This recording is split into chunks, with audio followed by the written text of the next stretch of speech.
بسم اللہ الرحمن الرحیم۔ محترم ناظرین السلام علیکم، میرا نام ہے حافظ نقاش امجد اور آپ دیکھ رہے ہیں سٹوریز چینل۔ اگر آپ اسی طرح کے واقعات اور کہانیاں سننے کا شوق رکھتے ہیں تو آپ بالکل صحیح چینل پر آئے ہیں۔ چینل کو جلدی سے سبسکرائب کر لیں اور کمنٹ میں یہ ضرور بتائیے گا کہ آپ یہ ویڈیو کہاں سے دیکھ رہے ہیں، اور ویڈیو کو لائک بھی کر دیا کریں، اس سے ہم اور موٹیویٹ ہو کر آپ کے لیے اچھے واقعات لے کر آتے رہیں گے۔ دوستو، ایک خلیفہ ایسے گزرے ہیں جو خلیفۃ المسلمین بننے سے پہلے وہ بڑے ٹھاٹ باٹ سے رہتے تھے۔ ان کے خاندان میں دولت کی کثرت تھی، وہ شہزادے تھے اور اموی شہزادوں کی خوش لباسی بہت مشہور تھی۔ وہ 1000 دینار کا ایک سوٹ خریدتے اور نرم و ملائم ہونے کے باوجود بھی کہتے بہت موٹا اور کھردرا ہے۔ زندگی کی یہ امیرانہ بہاریں تھیں۔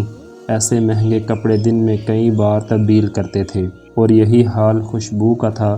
مہنگی سے مہنگی اور عمدہ سے عمدہ خوشبو استعمال کرتے تھے۔ ان کی روزمرہ کے استعمال کرنے والی اشیاء کا یہ حال تھا کہ جب انہیں مدینہ کا گورنر بنایا گیا تو مدینے جانے کے لیے ان کا ذاتی سامان 30 اونٹوں پر لادا گیا۔ سلیمان بن عبد الملک کی وفات کے بعد خلیفہ بنے تو سر جھکائے آنسو بہانے لگے، اتنا روئے کہ ہچکی بن گئی۔ خلافت کا بوجھ اٹھانے سے بار بار انکار کیا، لیکن لوگوں کے اصرار بڑھتا گیا۔ وہ سلیمان بن عبد الملک کے ولی عہد مقرر تھے، لہٰذا لوگ انہیں اپنا خلیفہ بنا رہے تھے اور وہ مسلسل انکار ہی کرتے جا رہے تھے۔ روتے ہوئے بولے، میں خلافت کا بوجھ نہیں اٹھا سکتا۔ ان کے مسلسل انکار کے باوجود بھی خلافت کا بار ان کے کندھوں پر لاد دیا گیا۔ خلیفہ بنے تو ان کے لیے شاہی سواری لائی گئی۔ سواری دیکھ کر حیران رہ گئے اور پریشان کن لہجے میں بولے، یہ کیا ہے؟ غلام نے جواب دیا، شاہی سواری ہے۔ کہنے لگے، اسے بیت المال میں جمع کروا دو۔ ساتھ ہی وہ اپنے خچر پر بیٹھے اور دفتر چلے آئے۔ خلافت کے امور نپٹانے کے لیے دفتر پہنچے تو وہاں شاہی خیمہ نصب تھا۔ شاہانہ ٹھاٹ باٹ، قیمتی پردے اور عمدہ تکیے پر تکلف قالین اور صاف ستھرے غلیچے۔ غلام نے انہیں حیران و پریشان دیکھا تو کہنے لگا، خلیفہ یہاں مملکت کے کام نپٹاتے ہیں۔ جواب دیا، ان سب کو بھی بیت المال میں جمع کروا دو۔ ایک دفعہ بیت المال کو وسیع کرنے کی ضرورت ہوئی تو انہوں نے انتہائی ضروری چیزیں اپنے پاس رکھیں اور باقی ذاتی سامان بیت المال میں جمع کروا دیا۔ وہ خلیفہ کیا بنے، سب کچھ بدل گیا۔ شاہانہ زندگی انہوں نے ترک کر کے انتہائی سادہ زندگی گزارنے لگے۔ طرز زندگی ایسا کہ صرف ایک سوٹ ہی پاس رکھتے اور اسی کو دھو کر پہنتے رہتے۔ کہاں وہ 1000 درہم کے قیمتی نرم و ملائم سوٹ جو دن میں کئی دفعہ بدلتے تھے، اور کہاں موٹے کھدڑ کا ایک سوٹ جو کئی دن پہنے رکھتے۔ ایک دفعہ عجیب واقعہ پیش آیا۔ خلیفہ کا ایک سوٹ اتنا پھٹ گیا کہ پہننے کے لائق نہ رہا۔ جب کپڑے پر پیون لگانے کی کوئی جگہ نہ باقی رہی تو انہوں نے 8 درہم کا نیا کپڑا منگوایا۔ کپڑا سامنے آیا تو ہاتھ میں پکڑتے ہی بولے، یہ بہت ملائم ہے۔ پاس ہی کھڑے آدمی کی ہنسی نکل گئی۔ خلیفہ نے دیکھا تو بولے، بلا وجہ ہنسنے کا مقصد کیا ہے تمہارا؟ آدمی نے جواب دیا، جب آپ شہزادے تھے تو میں 800 درہم کا ایک ریشمی کپڑا آپ کے لیے لایا تھا، تو آپ نے فرمایا تھا کہ یہ بہت موٹا ہے، اور آج صرف 8 درہم والے کپڑے کو آپ بہت ملائم کہہ رہے ہو۔ اپنی زندگی کی آخری بیماری میں جب مبتلا تھے تو مسلمہ بن عبد الملک نے اپنے بہن اور خلیفہ کی بیوی سے کہا، خلیفہ کی قمیض میلی ہو گئی ہے، لوگ عیادت کے لیے آتے ہیں، لہٰذا کوئی صاف قمیض پہنا دو۔ بائی کے کہنے پر بہن خاموش رہی، لیکن بہت زیادہ اصرار کرنے پر بولی، اللہ کی قسم، اس کے علاوہ ان کے پاس دوسری کوئی قمیض نہیں ہے۔ خلیفۃ المسلمین کا یہ حال دیکھ کر مسلمہ بن عبد الملک کی آنکھوں میں آنسو آ گئے۔ یہ خلیفۃ المسلمین سیدنا عمر بن عبد العزیز رحمۃ اللہ علیہ تھے۔ جس طرح امیر المسلمین اور ان کی بیوی کے تقوی اور سادگی کا یہ عالم تھا، اسی طرح یہی حال ان کی بیٹیوں اور وقت کی شہزادیوں کا تھا۔ ان کے کپڑے پیون لگے ہوتے۔ ایک دن تو یوں ہوا کہ کسی کام کے لیے اپنی صاحبزادی کو آواز دی، کافی دیر گزر گئی لیکن وہ نہ پہنچی تو بڑے پریشان ہوئے۔ دوبارہ آواز دی مگر وہ نہ آئی۔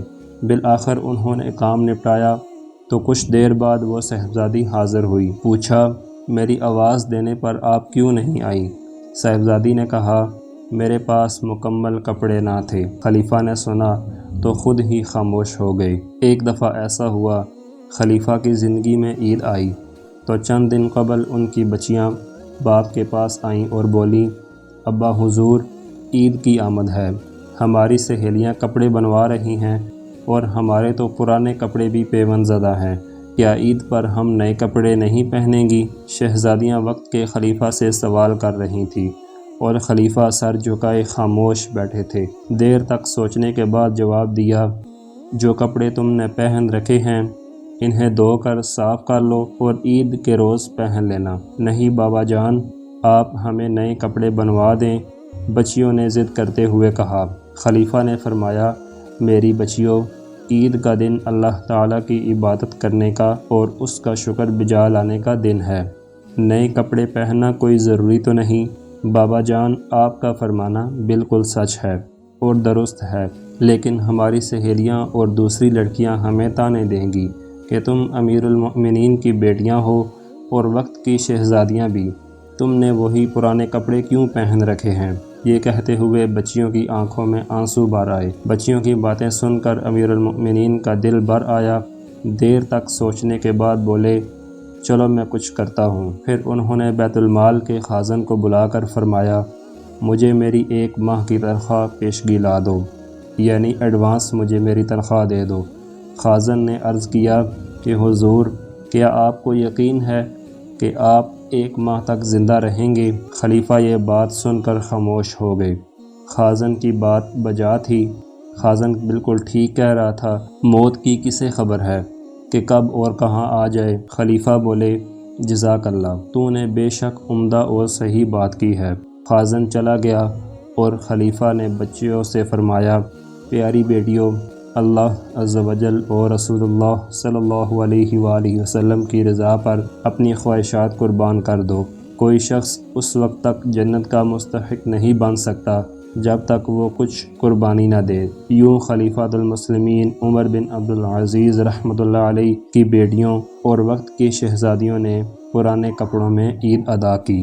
دوستو، یہ تھا آج کا واقعہ کہ ہمارے جو بڑے بزرگ ہیں وہ کس طرح سادگی سے زندگی گزارتے تھے۔ دوستو، اگر آپ کو یہ واقعہ ہمارا اچھا لگے تو چینل کو سبسکرائب کر لیجئے گا تاکہ ہم آپ کے لیے اسی طرح نئی ویڈیو آپ کے پاس لاتے رہیں۔ اجازت دیجیے، اللہ حافظ۔